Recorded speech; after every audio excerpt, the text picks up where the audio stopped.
Juste un petit témoignage. Le pasteur qui m'a formé, je ne sais pas s'il y a un pasteur sur la terre qui jeûne comme ce pasteur. Il jeûne tous les. Et nous qui étions les prestagiaires, les apprenants, quand le Seigneur lui parle net, c'est moi il appelle. On jeûne tous les jours. Il n'y a pas un jour. Ah!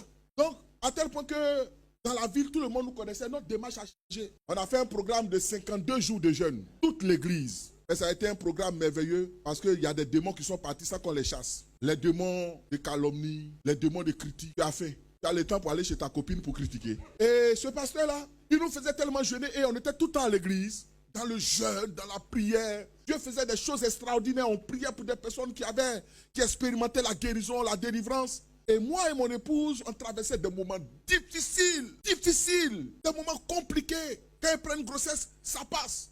Elle prend une grossesse, ça passe. Alors un soir, j'étais là découragé. J'ai dit, mais Seigneur, mais qu'est-ce qui se passe? Avec tous ces jeunes, ces nombreux jeunes qu'on fait, et tu me laisses dans une telle situation, et voici la parole qui est sortie de ma bouche, et je sais que plusieurs chrétiens le disent souvent. Seigneur, avec je jeûne, je prie, et je ne vois rien. Ce jour-là, j'ai dit ça, tellement j'étais découragé. Et ce soir, je sais, ma femme, mon épouse, va faire un bon repas. Ce jour, il n'y avait pas de jeûne. Donc, je me suis rattrapé. J'ai bien mangé, j'ai bu une bouteille d'eau bien glacée, et je suis allé me coucher. Et on habitait une petite chambre de peut-être 2,50 m².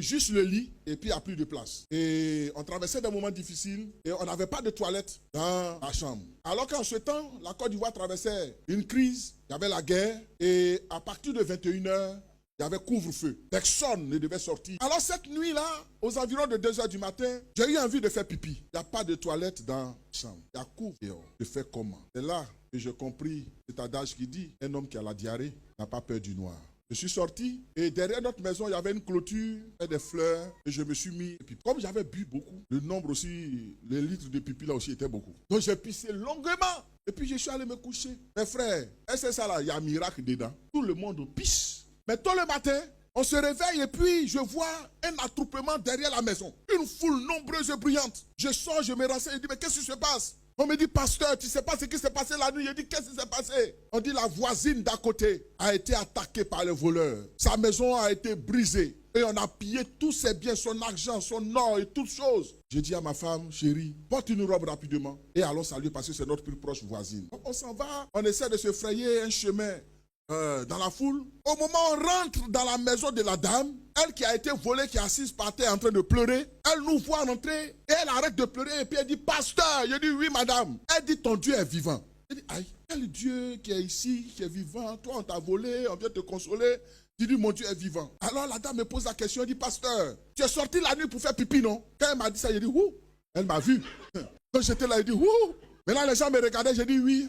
Je suis sorti pour faire pipi. Vous savez ce qu'elle me dit? Écoutez-moi, c'est là le témoignage. Elle dit, pasteur, à la même heure que tu es sorti pour faire pipi, c'est à cette même heure que les braqueurs ont cassé ma porte. Alors quand ils t'ont vu dans le noir, avec ta taille, je fais quand même 1,80 m, avec ta taille, celui qui était caché et qui avait l'arme, celui qui était dans la maison lui a dit, abat-le. Moi, je ne suis au courant de rien. La seule chose que je sais, je pisse. Et le monsieur a mis l'arme sur moi dans le noir. Je ne suis pas au courant qu'un projet de mort avait été décidé sur ma vie, que ce jour-là, le diable avait décidé au travers de ses braqueurs de m'anéantir et de m'éliminer. Je ne sais pas. Je suis arrêté, je pisse. Alors la femme dit, le monsieur a mis la calache. Au moment où il veut déclencher l'arme, l'arme ne se déclenche pas. Elle est là-bas, elle dit, mais Seigneur, garde l'enfant là. Le monsieur met l'arme sur moi. Il veut tirer, ça ne déclenche pas. Mais moi, je ne suis au courant de rien. Ce que je sais, je pisse. Et jusqu'à ce que je finisse de pisser, elle dit quand je suis parti net, c'est là que l'âme a déclenché. Quand la femme m'a dit ça, j'ai compris une chose, chers frères et sœurs. Ce n'est pas parce que nos yeux ne voient pas que Dieu n'agit pas. Ce n'est pas parce que nos mains n'ont pas encore touché que Dieu n'est pas en train d'agir. Ce que Dieu fait pour nous dans le secret est plus grand que ce que nos yeux peuvent voir.